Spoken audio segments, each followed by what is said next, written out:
하나님의 능력이 말씀을 통해 오늘도 우리와 함께 하시기를 간절히 바랍니다. 오늘은 44강 17장 네 번째 강의가 되겠습니다. 모세가 광야에서 뱀을 든 것 같이 라는 제목으로 함께 말씀을 나누도록 하겠습니다. 지난 시간 우리는 니고데모가 예수님을 찾아와 대화하는 여러 말씀들을 살펴보았습니다.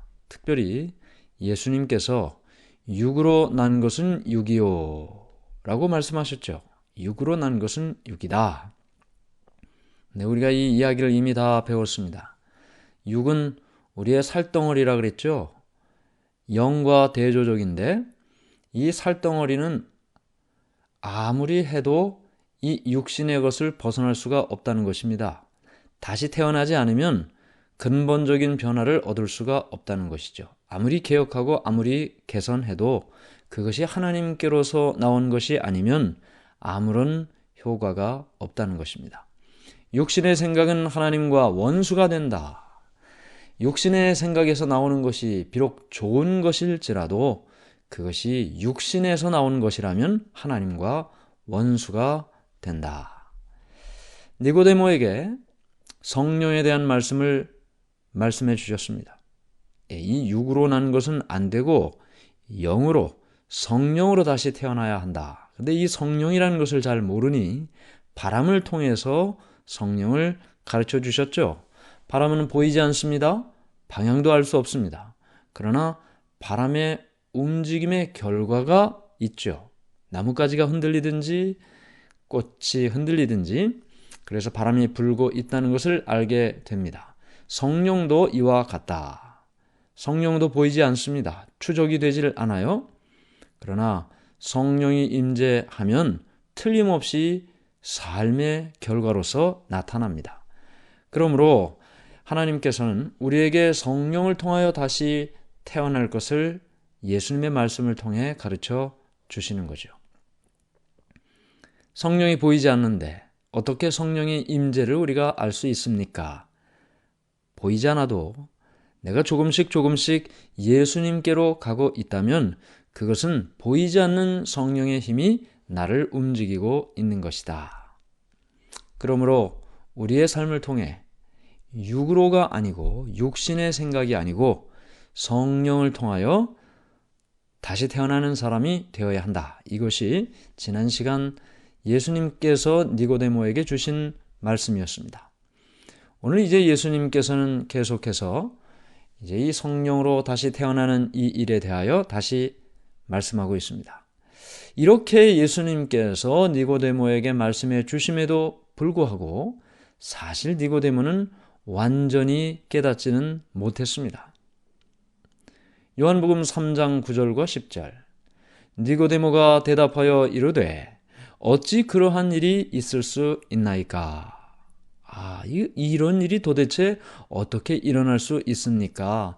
성령을 통하여 내가 다시 태어나는 그와 같은 일이 어떻게 이런 일이 있을 수가 있습니까? 잘 모르겠다는 거죠. 예수님이 말씀하셨습니다. 너는 이스라엘의 선생으로서 이러한 것들을 알지 못하느냐? 사실 선생, 지도자, 그와 같은 직책을 가지고 있는 사람은 자신의 문제뿐만 아니라 다른 사람의 문제를 해결하기 위하여 도와주고 이끌어줘야 할 사람이죠. 그런데 예수님께서 너무나도 중요한 구원의 진리를 말씀해 주시는데 니고데모는 자신의 구원조차도 분명한 깨달음이 없는 상태였습니다. 그저 자신이 유대인이고 지도자이기 때문에 당연히 구원받을 것이라고 생각하고 있을 뿐이었죠. 예수님께서 이와 같은 모든 말씀을 해 주실 때 니고데모는 사실은 이해가 잘 되지 않았고 그리고 관심도 없었습니다. 그는 이 땅의 사업을 위해 예수님을 찾아왔는데 예수님은 이 땅의 사업이 아니라 하늘에 관한 일을 지금 말씀해 주고 있는 것입니다. 니고데모는 이 땅에서 사람의 마음에 영향력을 미치는 성령에 관해 예수님의 말씀을 듣고 있는데 이해하지 못했어요. 그렇다면 저 하늘에 있는 것은 더더욱 이해하기가 어려운 일이 되겠죠. 요한복음 3장 12절 이렇게 말씀하셨습니다. 내가 땅의 일을 말하여도 너희가 믿지 아니하거든 하물며 하늘의 일을 말하면 어떻게 믿겠느냐. 그 당시 사람들은 거의 모두가 바깥으로 드러난 보이는 일에만 관심을 가지고 살았습니다. 예수님은 성전에서 제사장들과 지도자들 그리고 장사하는 사람들 다 내쫓으셨죠. 그들은 모두 자신들이 아브라함의 자손이라고 말을 했습니다. 그 말은 자신들이 구원받은 백성이라는 말입니다. 말씀드린 것처럼 그들은 겉으로 드러난 일에만 관심을 갖고 최선을 다했어요. 외적인 성결은 유지했지만 마음의 성결은 관심이 없었습니다. 마음의 성결은 오히려 무시를 당했습니다. 율법의 한자 한자를 실천하는 것에는 열심히 있었지만 그 율법의 정신은 무시되고 실천되지 않았습니다. 예수님께서 니고데모에게 말씀하신 그 변화, 위로부터 물과 성령으로 다시 태어나는 것, 새로운 삶의 출발, 이 모든 일들이 바로 그들에게 필요한 일이고 절대적으로 그 일이 필요한 사람들이었습니다. 대부분의 이스라엘 백성들은 이 거듭남에 대해 알지 못했고 들어보지도 못했습니다. 그러나 그들은 변명할 수 없었습니다. 왜냐하면 성경은 여러 곳에서 이 말씀, 이 거듭남의 말씀을 말씀해 주셨기 때문입니다. 먼저 이사야 64장 6절 말씀입니다. 이사야 64장 6절. 무릇 우리는 다 부정한 자 같아서 우리의 의는 다 더러운 옷 같으며 우리는 다 잎사귀같이 시들므로 우리의 죄악이 바람같이 우리를 몰아가나이다. 우리는 다 부정한 자 같다. 우리의 의는 다 더러운 옷 같다. 네, 우리는 다 이런 사람들이라고 말하고 있습니다. 그런데요, 시편 51편 10절. 하나님이여 내 속에 정한 마음을 창조하시고 내 안에 정직한 영을 새롭게 하소서. 자, 이렇게 부정한 사람 같고 의가 다 더러운 옷 같고 잎사귀같이 다 시든 그런 사람들인데 하나님께 어떻게 기도를 드리고 있어요? 시편 51편 10절에 다윗의 기도입니다. 하나님이여 내 속에 정한 마음을 창조하시고 내 안에 정직한 영을 새롭게 하소서. 이 부정한 나의 마음을 하나님 깨끗하게 해주세요. 하나님 다시 깨끗하게 재창조해 주세요. 기도하는 것이죠. 그랬더니 에스겔 36장 26절 이렇게 말씀이 기록되어 있습니다. 에스겔 36장 26절. 또 새 영을 너희 속에 두고 새 마음을 너희에게 주되 너희 육신에서 굳은 마음을 제거하고 부드러운 마음을 줄 것이며. 자, 우리가 새 성경절을 지금 읽었습니다. 첫 번째 이사야 64장 6절에서는 우리가 다 부정한 자다. 우리의 의는 다 더러운 옷 같다. 우리는 다 잎사귀같이 시들었다. 우리의 죄악이 바람같이 우리를 몰아간다. 우리는 더럽다는 거죠. 그런데 이 더러운 죄인이 하나님께 기도를 드립니다. 하나님, 제 이 더러운 마음을 깨끗하게 해 주십시오. 다시 창조해 주십시오. 그랬더니 하나님께서 어떻게 말씀하셨어요? 에스겔 36장 26절에 또 새 영을 너희 속에 둔다. 새 마음을 너희에게 준다. 굳은 마음을 제거하고 부드러운 마음을 준다.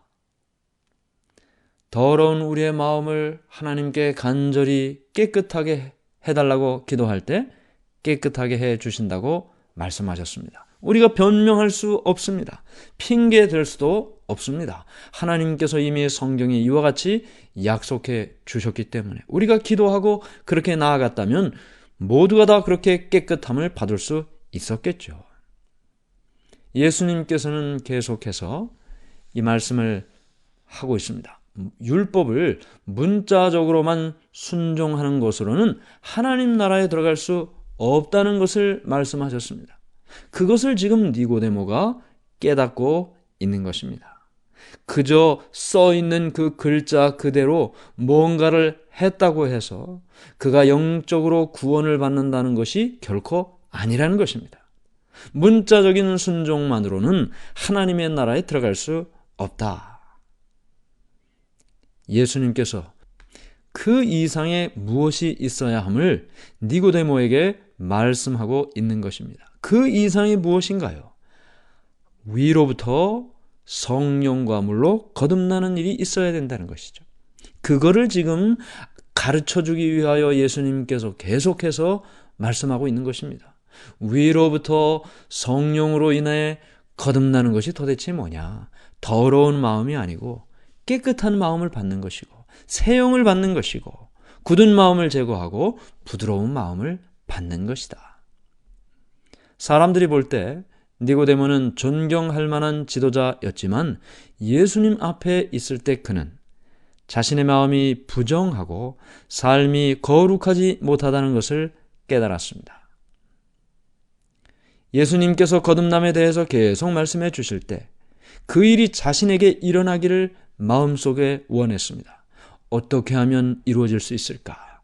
어떻게 하면 이 거듭남의 역사가 내 마음속에 일어날 수 있을까? 그때 예수님께서 계속 말씀하셨습니다. 요한복음 3장 14절 15절 모세가 광야에서 뱀을 든 것 같이 인자도 들려야 하리니 이는 그를 믿는 자마다 영생을 얻게 하려 하심이니라. 예수님께서 니고데모에게 거듭남의 이 진리를 말씀해 주시면서 니고데모에게 이해를 시키기 위하여 옛날 이야기 하나를 해주고 있습니다. 니고데모도 알고 있는 이야기입니다. 모세가 광야에서 뱀을 든 것 같이 인자도 들려야 하리니 이는 그를 믿는 자마다 영생을 얻게 하려 하심이니라. 이 말씀은 모세가 광야에서 뱀을 든 이 사건은 민수기 21장에 있는 사건입니다. 민수기 21장. 민수기 21장 5절부터 9절까지의 말씀을 보면 이렇게 말씀이 기록되어 있습니다. 백성이 하나님과 모세를 향하여 원망하되 어찌하여 우리를 애굽에서 인도해 내어 이 광야에서 죽게 하는가? 이곳에는 먹을 것도 없고 물도 없도다. 우리 마음이 이 하찮은 음식을 싫어하노라 하매 여호와께서 불뱀들을 백성 중에 보내어 백성을 물게 하심으로 이스라엘 백성 중에 죽은 자가 많은지라. 백성이 모세에게 이르러 말하되 우리가 여호와와 당신을 향하여 원망함으로 범죄하였사오니 여호와께 기도하여 이 뱀들을 우리에게서 떠나게 하소서. 모세가 백성을 위하여 기도하매 여호와께서 모세에게 이르시되 불뱀을 만들어 장대 위에 매달아라. 물린 자마다 그것을 보면 살리라. 모세가 놋뱀을 만들어 장대 위에 다니 뱀에게 물린 자가 놋뱀을 쳐다본즉 모두 살더라. 출애굽하여 가나안을 향해 가고 있던 이스라엘 백성들이 먹을 것도 마음에 들지 않고 마실 물도 풍족하지 않고 햇볕은 뜨겁고 살기가 너무 힘들었습니다. 물론 가나안 땅의 약속을 받았지만 그곳을 향해 가는 길은 너무나 힘든 길이었습니다. 그래서 그 사람들이 불평을 했죠. 모세에게 하나님께 불평을 했습니다.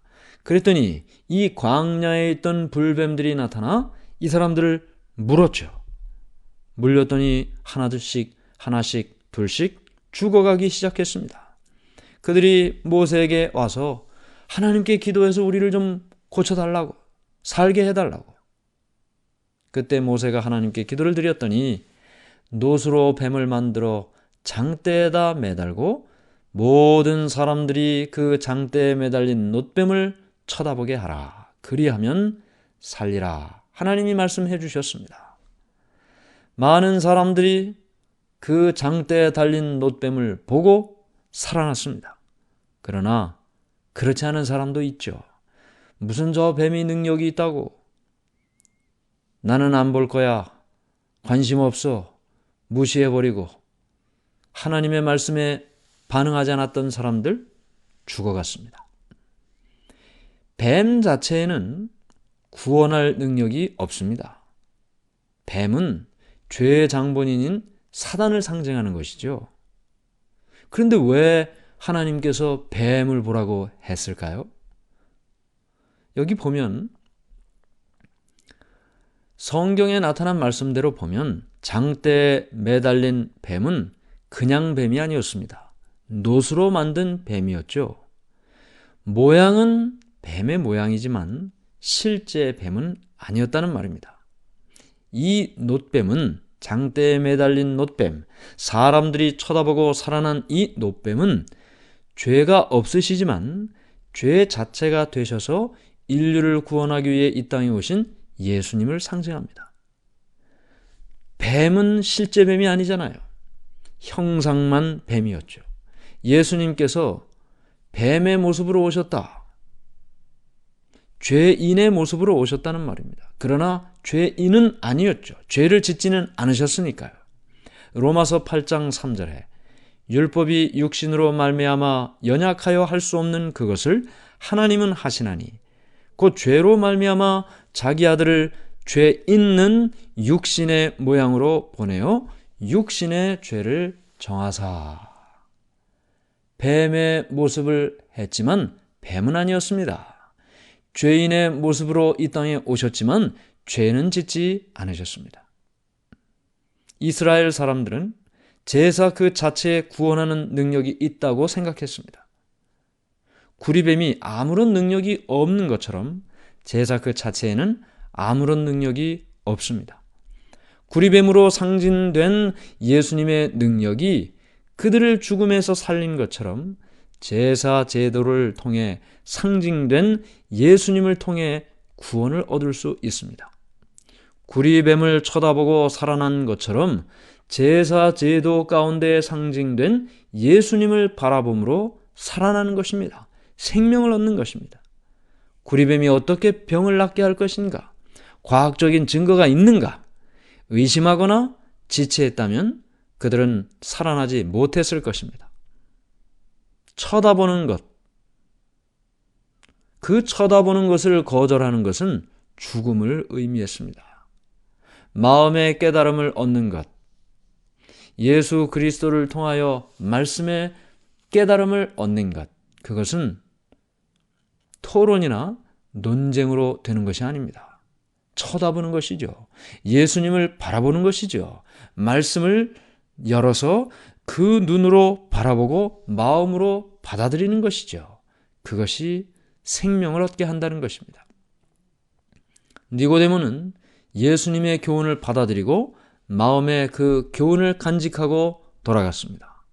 생명을 얻기 위해서 성경을 새로운 방법으로 연구했습니다. 성령의 인도하심에 자신을 복종시켰을 때 그는 보이지 않던 하나님의 나라, 하늘나라를 보기 시작했습니다.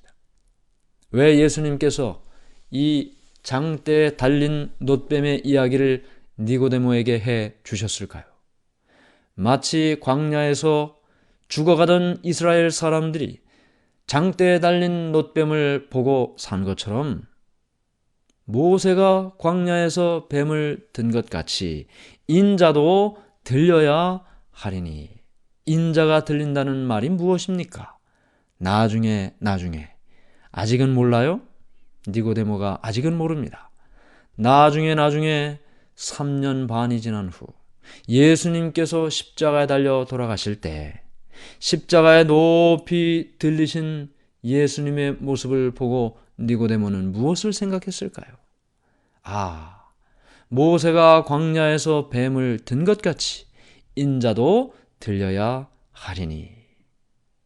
예수님께서 십자가에 달려 돌아가실 때 그 십자가를 바라보는 모든 사람들이 마치 광야의 불뱀에 물려 죽어가다가 생명을 얻은 것처럼 영원한 생명을 얻게 된다. 그것이 거듭남이고 그것이 구원이고 그것이 영생이다. 예수님께서는 그 밤에 니고데모에게 그 귀중한 진리를 말씀해 주셨습니다. 성경 본문을 우리가 읽을 때 하나님께서 이 불뱀을 보내서 백성들을 물게 했다, 그런 표현이 있어요. 그런데 우리가 이 성경을 읽을 때 꼭 알아야 할 한 가지는 뭐냐면, 성경에 나타난 모든 그 사상은 하나님께서 모든 것을 하신다라고 생각하고 있습니다. 그래서 불뱀이 나타난 것도 하나님께서 나타내게 했다라고 그렇게 생각하고 기록을 한 것이죠. 그러나 사실 이 불뱀은 원래부터 이 광야에 있었습니다. 그럼 그 전에는 왜 없었을까요? 하나님께서 보호해 주셨죠. 하나님께서 지켜주셨죠.